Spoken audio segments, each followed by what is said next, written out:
Start करें P block.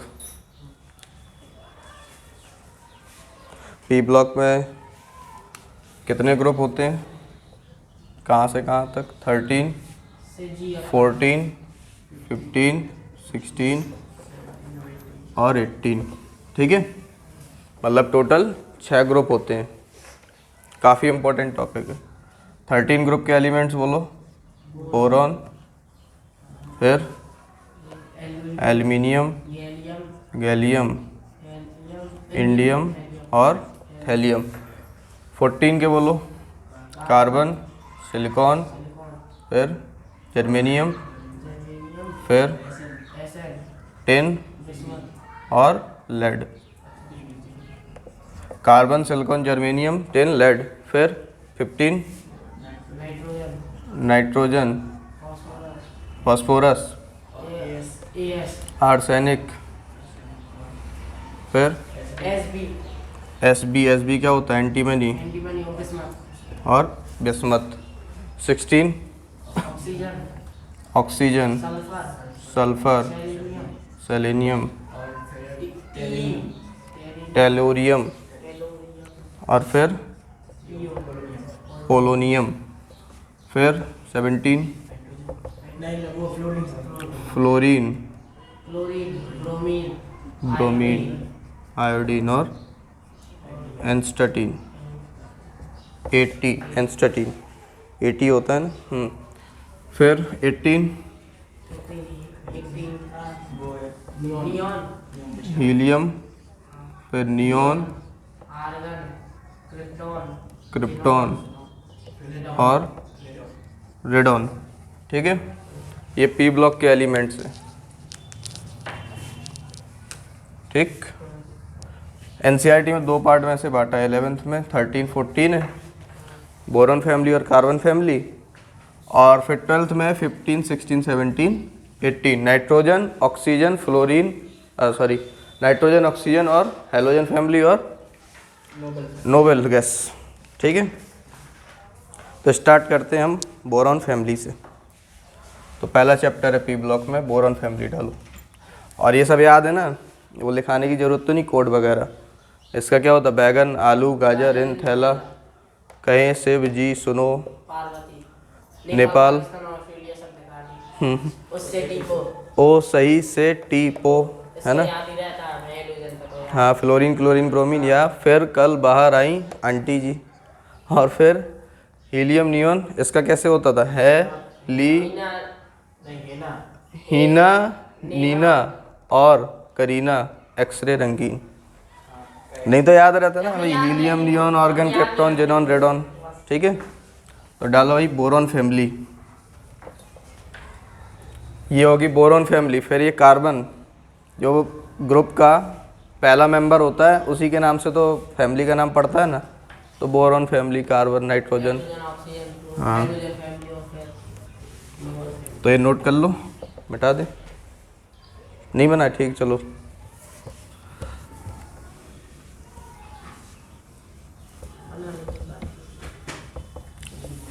Boron family. आज हम बोरॉन फैमिली के बारे में जानेंगे। ठीक, तो हमें देखो ट्रेंड्स पढ़ने होंगे। कोई भी फैमिली पढ़नी होगी तो ट्रेंड्स पढ़ेंगे। ठीक है, पीरियोडिक प्रॉपर्टीज़ वगैरह, और फिर उनकी केमिकल रिएक्शन पढ़ेंगे, किस तरह से कंपाउंड बनते हैं। ठीक, तो पहले हम पढ़ेंगे, डालो एकदम हैशटैग लगा के डालना। बोरॉन फैमिली में एलिमेंट्स क्या क्या होते हैं पहले वो बताओ। Gallium, indium, thallium. ठीक है, ये 5 एलिमेंट्स बोरॉन फैमिली में होते हैं, जिनमें से एटॉमिक नंबर बताओ बोरॉन का 5। फिर 8 जोड़ोगे तो 13। फिर 18 जोड़ना है तो 31। फिर 18 जोड़ो तो 49। फिर 18 जोड़ो तो 32 जोड़ोगे फिर तो क्या आएगा? 81। ठीक है, 81। यहाँ हम 8 जोड़ा, यहाँ 18, फिर 18, फिर 32। ठीक है, ये क्या होता है बोरोन, मेटल या नॉन मेटल? Non metal. और ये मेटलाइट्स, कमाल करते हो, मेटल। ठीक है,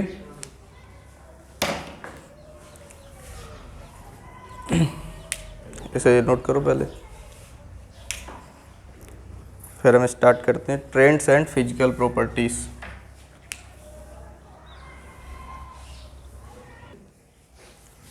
ठीक, ये बोरॉन के कंपाउंड्स हैं। हम पढ़ेंगे पहले ट्रेंड्स पढ़ेंगे, trends and physical properties. Trends and physical properties. ठीक है, इलेक्ट्रोनेगेटिविटी क्या है, आयनाइजेशन एनर्जी का ट्रेंड क्या है, एटॉमिक साइज का ट्रेंड क्या है। तो पहला ट्रेंड है एटॉमिक साइज।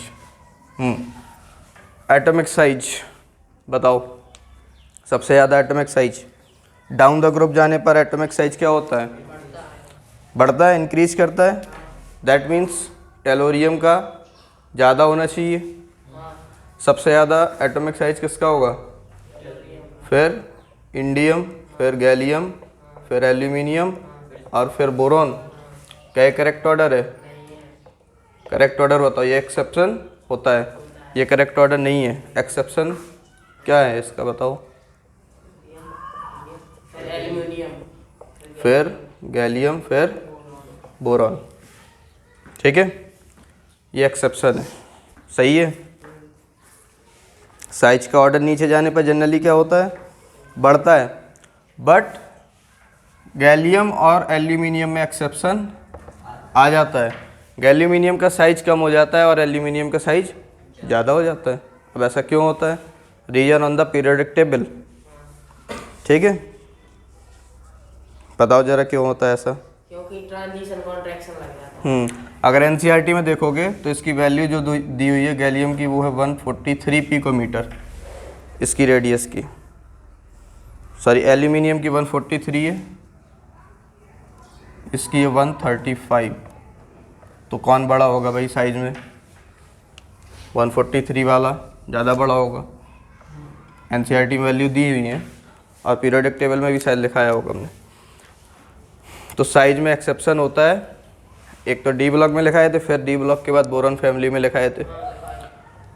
गैलियम में क्या लगने लगता है?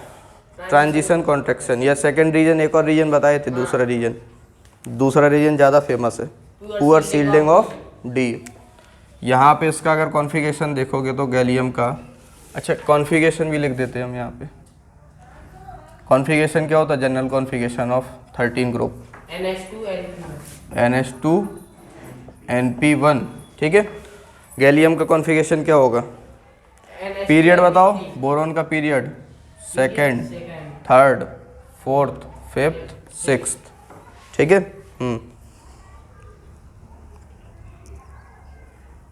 सेकेंड रीजन क्या था? Due to poor shielding of D. अब इसका कॉन्फ़िगरेशन बताओ, 3D10 4s2 और फोर्थ में है ना 4s2, 3D10 4s2 और 4p1। ये इसका इलेक्ट्रॉनिक कॉन्फ़िगरेशन होगा। ठीक है, और ये क्या है? डी ऑर्बिटल है। और डी ऑर्बिटल की सील्डिंग क्या होती है? बहुत ही कम होती है। सबसे अच्छी सील्डिंग किसकी होती है? एस की, फिर पी और फिर डी और फिर एफ। जिस वजह से जो न्यूक्लियस में प्रोटॉन जो होता है वो क्या करता है? इसकी वही सील्डिंग कम है, तो एस और पी के इलेक्ट्रॉन को, आउटर मोस्ट इलेक्ट्रॉन को अपनी तरफ खींचे रहता है। इस वजह से साइज क्या हो जाता है गैलियम का? छोटा एज कंपेयर टू एल्यूमिनियम। ठीक है, और ट्रांजिशन कॉन्ट्रैक्शन डी ब्लॉक में लगता है ना, और जिंक तक लगता है। जिंक के बाद जस्ट क्या आता है? गैलियम 30, फिर 31। जिंक के बाद क्या आता है? गैलियम। तो गैलियम अकेले बस में कह सकते हो कि ट्रांजिशन कॉन्ट्रैक्शन लगता है। जैसे गेहूं के साथ गुण भी पिस जाता है ना, तो वही चीज़ है। जिंक तक तो लगा, डी ब्लॉक एलिमेंट्स में ट्रांजिशन कॉन्ट्रैक्शन लगता है। फिर इसके बाद एक और गैलियम में भी देखा जाता है। तो एटॉमिक साइज को नोट करो,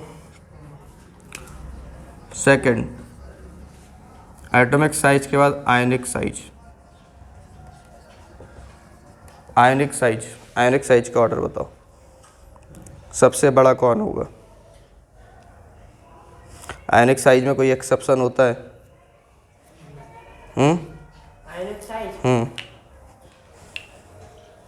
साइज में हाँ होता है। आयनिक साइज में कोई एक्सेप्शन? आयनिक साइज में कैसे कोई एक्सेप्शन होगा? सबसे ज़्यादा Tl+3 फिर Tl+3 फिर In फिर नहीं होगा। और बोरॉन +3। ठीक है, यानी सबसे छोटा बोरॉन +3 होगा। ठीक,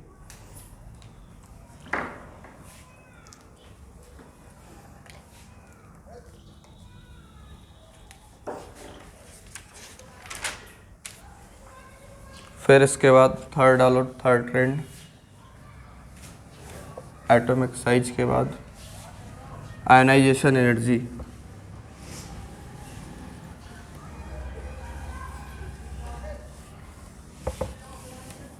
आयनाइजेशन एनर्जी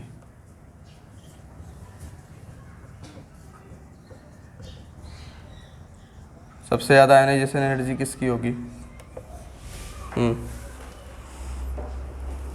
आयनाइजेशन एनर्जी सबसे ज़्यादा किसकी होगी?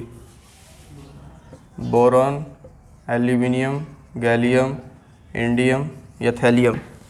सबसे ज़्यादा आयनाइजेशन एनर्जी किसकी होगी बताओ? Ionization energy down the group जाने पर क्या होती है? कम होती है, क्योंकि साइज बढ़ता है, साइज के इन्वर्सली प्रोपोर्शनल होती है आयनाइजेशन एनर्जी। तो जैसे जैसे नीचे जाओगे तो आयनाइजेशन एनर्जी डिक्रीज होना चाहिए ना। आयनाइजेशन एनर्जी डिक्रीज होगी, साइज डिक्रीजेस क्यों? क्योंकि साइज क्या होता है? आयनाइजेशन एनर्जी क्या होती है? Inversely proportional to size. But होती क्या है? डेफिनेशन क्या है? It is an energy to remove an electron from isolated gaseous atom to its ground state. To its ground state. तो सबसे अच्छे तरह से हम इलेक्ट्रॉन, मतलब कम एनर्जी दे करके इलेक्ट्रॉन कहाँ से निकाल सकते हैं? कहाँ से? टेलेनियम, टेलोरियम से, नहीं, एक्सेप्शन यहाँ भी लग जाता है। इंडियम से। तो सबसे कम जो आयनाइजेशन एनर्जी होती है वो किसकी होती है? इंडियम की। इंडियम की। एक कर्व भी बनवाए थे शायद, डब्लू वाला कर्व बनवाए थे, है ना? सबसे ज़्यादा आयनाइजेशन एनर्जी किसकी होती है? ये उसकी बोरॉन की। फिर गैलियम Tl आ जाता है। गैलियम कहाँ से? सबसे ज़्यादा होती है बोरॉन की। ठीक है, फिर होती है Tl की।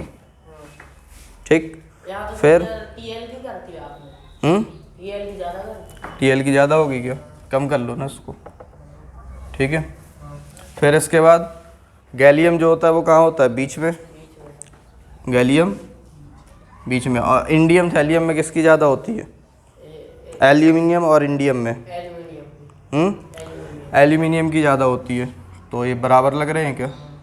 एल्यूमिनियम की ज़्यादा करना है तो इसे ऊपर करना होगा, ऐसे थोड़ा सा नीचे, एल्यूमिनियम और इंडियम। ये ग्राफ शायद बताए थे हम। ऐसा क्यों होता है? क्योंकि वहाँ वो लग जाता है। क्या लग जाता है? नॉर्मल ट्रेंड क्या होता है आयनाइजेशन एनर्जी का, कि डाउन द ग्रुप जाएंगे तो डिक्रीज करेगी, कम होगी। बट ये गलत है। तो सही ऑर्डर क्या है? सबसे ज़्यादा किसकी होगी? बोरॉन की, फिर Tl की, फिर गैलियम, फिर एल्यूमिनियम, फिर इंडियम। ठीक है, एक्सेप्शन कहाँ पर आता है? कि भाई Tl सबसे आगे आ गया। Tl कहाँ आ गया? सबसे ज़्यादा इसकी आयनाइजेशन एनर्जी हो गई। ऐसा क्यों होता है? क्योंकि अगर तुम Tl का कॉन्फ़िगरेशन देखो तो Tl का कॉन्फ़िगरेशन क्या होता है? Tl के कॉन्फ़िगरेशन में f ऑर्बिटल पार्टिसिपेट करती है, 6s2 4f 14, फिर इसके बाद 5d 10 और फिर क्या होता है इसके बाद 6p1,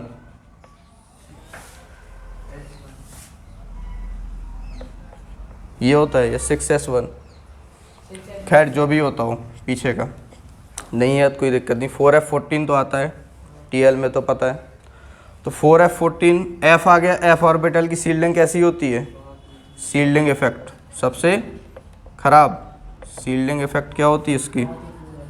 पुअर सील्डिंग होती है।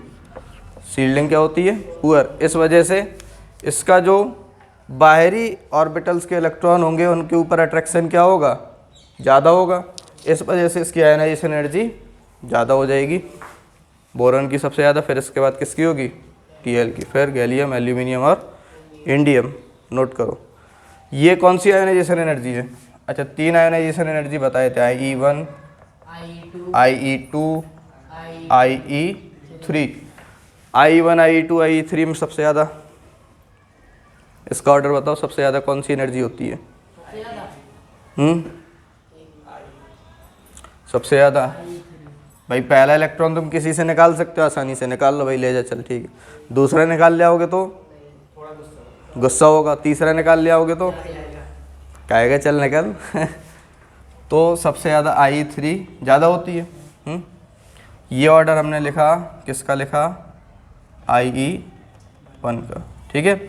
जब हमने क्या किया, एक एक इलेक्ट्रॉन निकालने की कोशिश करी बोरॉन, टेलिनियम और गैलियम, एल्यूमिनियम एंड इंडियम से। अब जब हम दूसरा इलेक्ट्रॉन निकालेंगे तो हम बोलेंगे IE2। उसका ऑर्डर क्या होता है?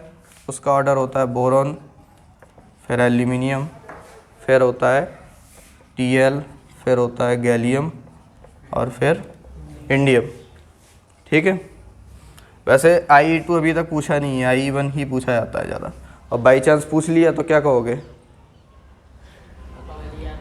कहोगे कि अभी नहीं आता, हम नेक्स्ट बार पढ़ के आएंगे, फिर दोबारा से एग्ज़ाम देंगे। तो ऐसा सही नहीं रहेगा ना। IE3 भी पूछ ले तो भी हमें पता होना चाहिए, कॉपी में तो लिखा होना चाहिए। फिर इसके बाद गैलियम होगा, फिर TL, फिर जो इंडियम और एल्यूमिनियम की होती है वो आप एग्जैक्ट, थोड़ा सा एग्जैक्ट नहीं, अप्रॉक्स बराबर होती है इंडियम और एल्यूमिनियम की, ठीक है। तो ये नोट कर लो, आयनाइजेशन एनर्जी के ट्रेंड्स।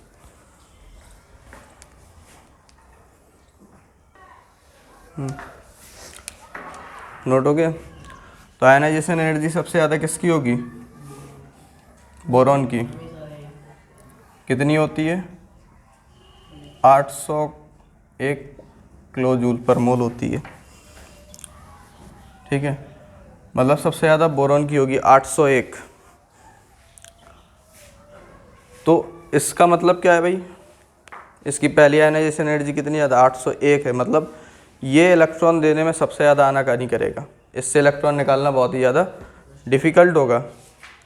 801 इसकी आयनाइजेशन एनर्जी है, इन सबसे कम है, इनकी 500 के आसपास रहती है सबकी, 500 कुछ NCERT में लिखा होगा एग्जैक्ट डाटा, ठीक है। 801 है इसकी, मतलब ये इलेक्ट्रॉन को निकालना नहीं चाहता।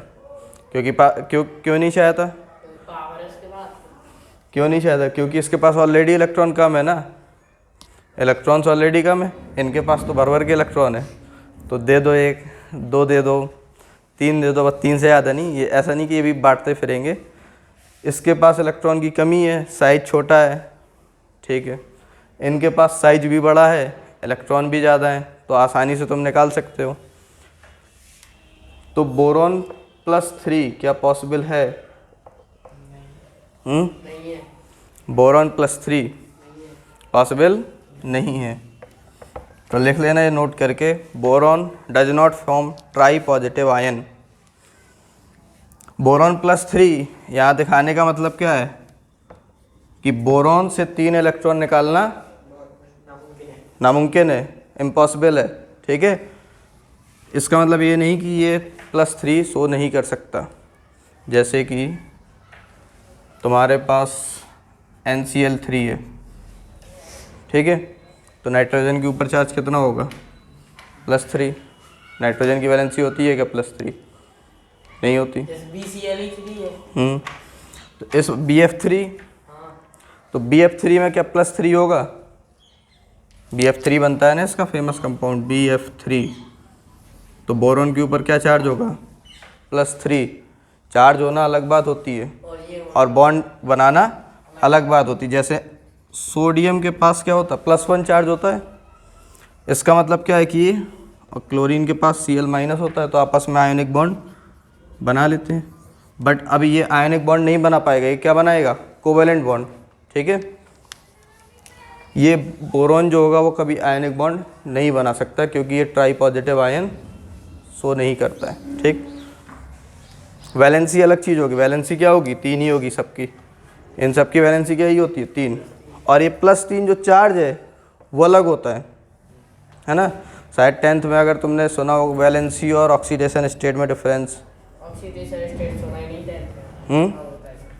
चलो ठीक है, तो लिख लेना नोट करके कि boron do not form try positive ion. ठीक, दैट इज,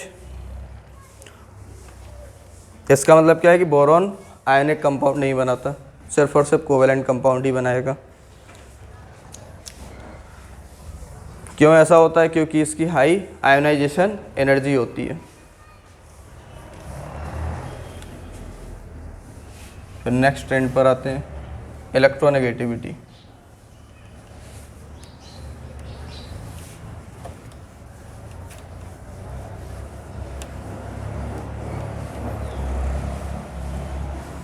नेक्स्ट ट्रेंड डालो, इलेक्ट्रोनेगेटिविटी।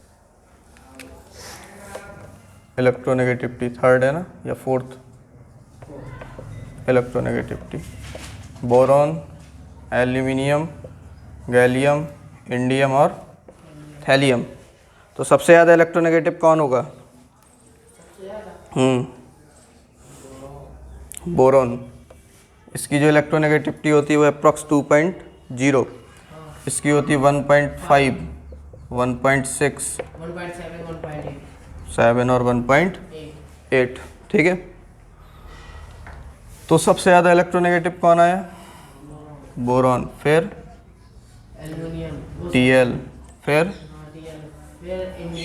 इंडियम, गैलियम, फिर, ठीक है, लिख लो। ऐसा क्यों होता है भाई, Tl की ज़्यादा क्यों होती है इलेक्ट्रोनेगेटिविटी, Tl की ज़्यादा क्यों होती है इलेक्ट्रोनेगेटिविटी। वैसे ज़्यादा Tl की नहीं होनी चाहिए, Tl की सबसे कम होनी चाहिए। क्या, Tl की इलेक्ट्रोनेगेटिविटी क्या होनी चाहिए, कम होनी चाहिए ना, ज़्यादा साइज होता है उसका। Due to inert pair effect. इसका जो रीजन है वो है due to inert pair effect. Inert pair effect पढ़े हो, नहीं पढ़े भी आगे रिवाइज कराएंगे। ठीक है, पढ़ाया है ना हमने inert pair effect. Inner effect मतलब वही होगा ना, इनर ट्रांजिशन एलिमेंट।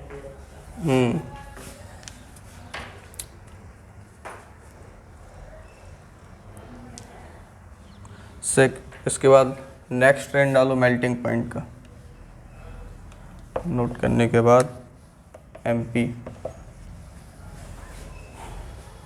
ठीक है, मेल्टिंग पॉइंट का ऑर्डर क्या होना चाहिए बताओ। इसमें बोरॉन फैमिली में एक्सेप्शन ही एक्सेप्शन है। मेल्टिंग पॉइंट का ऑर्डर क्या होना चाहिए, सबसे ज़्यादा मेल्टिंग पॉइंट नॉन मेटल का होगा। देखो इनवर्सली प्रोपोर्शनल होगा। जो मेल्टिंग पॉइंट होता है वो बोरॉन से गैलियम तक डिक्रीज करता है। क्या करता है, घटता है बोरॉन से, और फिर इंडियम से थैलियम बढ़ता है। इंडियम से थैलियम क्या होता है, बढ़ता है। तो बॉइलिंग पॉइंट सबसे ज़्यादा हो जाएगा बोरॉन का, sorry melting point. Melting point क्या होगा, बोरॉन से गैलियम तक घटेगा, फिर इंडियम से थैलियम से वापस से बढ़ना स्टार्ट होगा। तो सबसे ज़्यादा किसका हो जाएगा, बोरॉन का, फिर एल्यूमिनियम, फिर क्या हुआ यहाँ से फिर से बढ़ना चालू हुआ तो Tl का, फिर आ जाएगा इंडियम,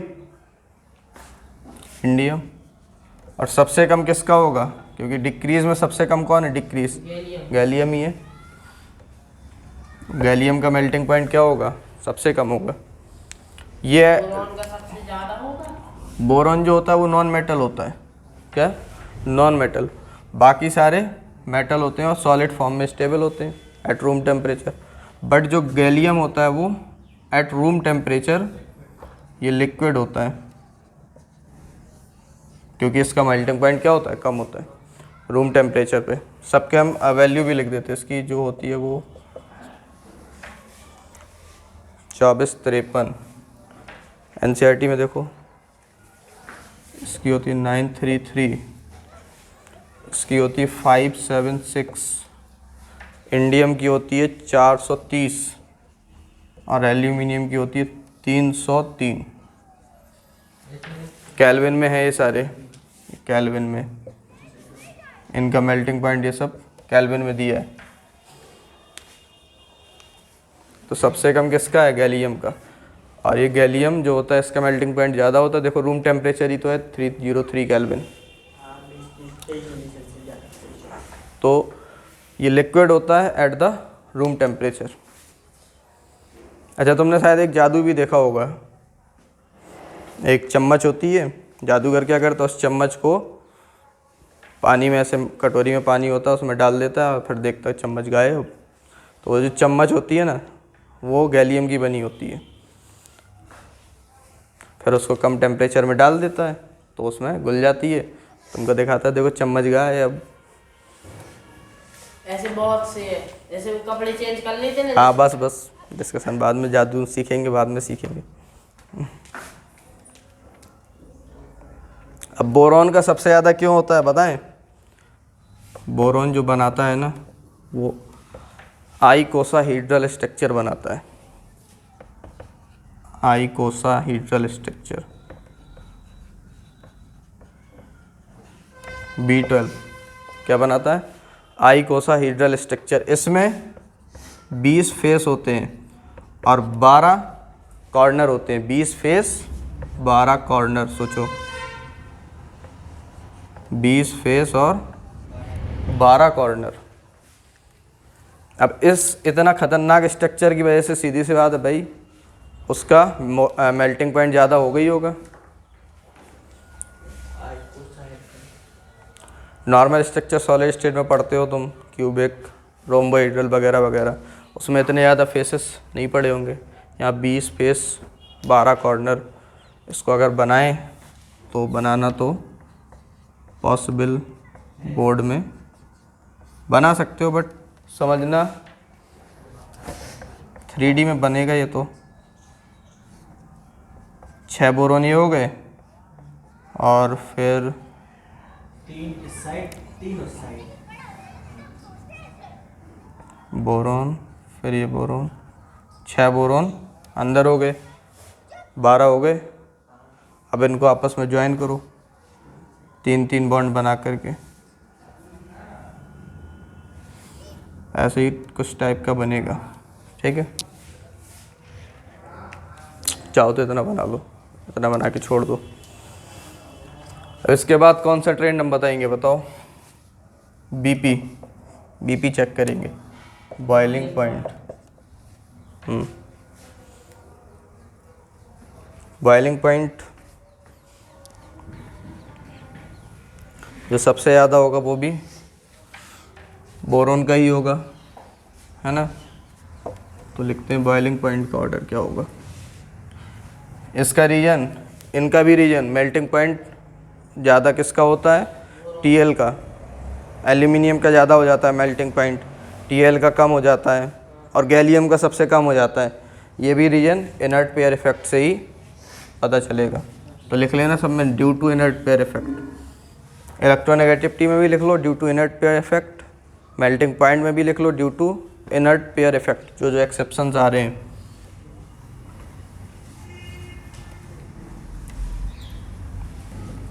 अब बॉइलिंग पॉइंट में भी एक्सेप्शन आएंगे। बॉइलिंग पॉइंट में एक्सेप्शन देखो क्या होगा। बॉइलिंग पॉइंट का ऑर्डर सबसे ज़्यादा बोरॉन, फिर एल्यूमिनियम, फिर गैलियम और इंडियम और हेलियम। ठीक है, बोरॉन, एल्यूमिनियम, गैलियम, इंडियम और थैलियम। ठीक, इसमें कहीं कोई एक्सेप्शन आया? नहीं आता इसमें कोई एक्सेप्शन। ठीक। ठीक है। जो गैलियम का बॉइलिंग पॉइंट होता है वो होता है 2676, ठीक है। ये इसका बॉइलिंग पॉइंट होता है। बॉइलिंग पॉइंट देखो काफ़ी ज़्यादा है। टीएल का कितना दिया है? TL का दिया है 1730, थैलियम का कितना दिया है? 1730, 1730। इंडियम का? इंडियम का दिया है 2335, फिर एल्यूमिनियम का? 2740, 27। और इसका बोरॉन का? 3 3900। यही दिया ना 3900। और गैलियम का भी काफ़ी ज़्यादा दिया है। इसका मेल्टिंग पॉइंट बहुत ही कम होता है, बॉइलिंग पॉइंट ज़्यादा होता है, हाई होता है।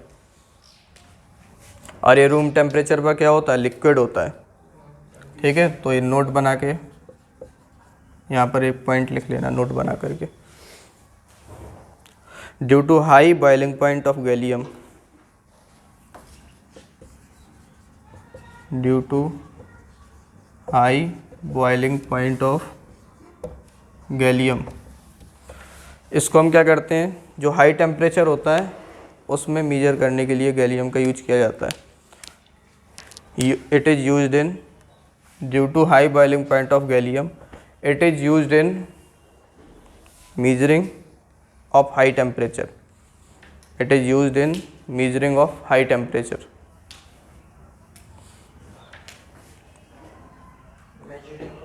Measuring in high temperature. जैसे थर्मामीटर होता है, थर्मामीटर में क्या रहता है? मरकरी। और उसको हम यूज कितने डिग्री सेल्सियस तक यूज करने के लिए? बॉडी टेम्परेचर 45 डिग्री सेल्सियस इतनी रहता है। 100 नहीं, 45 डिग्री सेल्सियस तक होता है ना टेम्परेचर मेजर करता है क्या थर्मामीटर। थर्मामीटर 45 डिग्री तक कहाँ तक करता है? 100 तक भी कर लेता, 100 तक कर लेता है, ठीक, चलो 100 से तक। ज़्यादा भी कर लेता है। नहीं फिर टूट जाता है, करके देखना, थर्मामीटर टूट गया। हाँ, हाई गर्मी। तो थर्मामीटर जो होता है ना, वो तुम कह रहे हो 100 तक, तो 45 to 100 कर देते हैं। 100 तक तो कर लेता, 94 तो हमने एक दिन किए। वो 94 अलग होता है, तुम गलत बता रहे हो। फ़ारेनहाइट हो गया, फ़ारेनहाइट डिग्री सेल्सियस में बोल रहे हैं। 45 डिग्री सेल्सियस तक होता है। 45 या 50, 45 डिग्री सेल्सियस तक थर्मामीटर यूज कर लेता है। अब जैसे तुम लोहे को गरम वरम करते हो तो उसका मेल्टिंग पॉइंट काफ़ी ज़्यादा होता है। मेल्ट करते हो कितना होता है? 1000 से तो ऊपर ही होता है, 1000 से 1500 के बीच में होता है। तो अब इसको थर्मामीटर से नापोगे क्या? इसका टेम्परेचर है एक आयरन की रॉड का, वो टूट जाएगा। तो हम यूज में लेते हैं गैलियम वाला थर्मोमीटर।